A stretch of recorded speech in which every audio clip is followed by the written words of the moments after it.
किसी गांव में एक गरीब किसान रामलाल रहता था। उसकी आर्थिक स्थिति बहुत खराब थी और वह अपने परिवार का भरण पोषण करने में कठिनाई महसूस करता था। एक दिन खेत में काम करते समय उसे जमीन में दबा हुआ एक पुराना मटका मिला। उसने मटके को बाहर निकाला और घर ले आया। घर पर जब रामलाल ने मटके में कुछ अनाज डाला तो आश्चर्यजनक रूप से मटका अनाज से भर गया। उसने समझा कि ये मटका जादुई है और जो कुछ भी इसमें डाला जाएगा वह बढ़ जाएगा।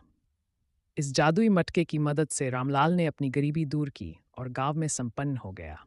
रामलाल की सफलता देखकर उसके पड़ोसी लालच में आ गए और मटका चुराने की कोशिश की।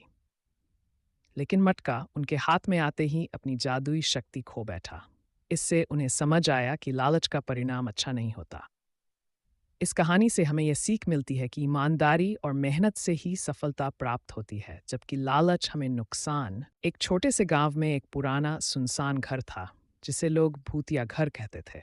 कई सालों से वह खाली पड़ा था और गांव वाले मानते थे कि वहां आत्माएं भटकती हैं।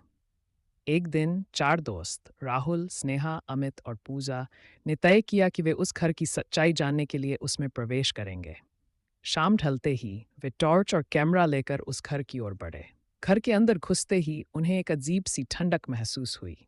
दीवारों पर धूल जमी थी और फर्श पर लकड़ी की चटकने की आवाजें आ रही थीं। जैसे ही वे आगे बढ़े, अचानक एक दरवाजा अपने आप बंद हो गया, जिससे वे डर गए। अमित ने हिम्मत जुटाकर दरवाजा खोला और वे एक बड़े हॉल में पहुंचे। वहां एक पुराना पियानो रखा था जो खुद खुद बजने लगा। सभी दोस्त घबरा गए, लेकिन राहुल ने सुझाव दिया कि वे शांत रहें और देखें कि आगे क्या होता है। तभी स्नेहा ने देखा कि एक परछाई सीढ़ियों से उतर रही है। वह चीख पड़ी और सभी ने उस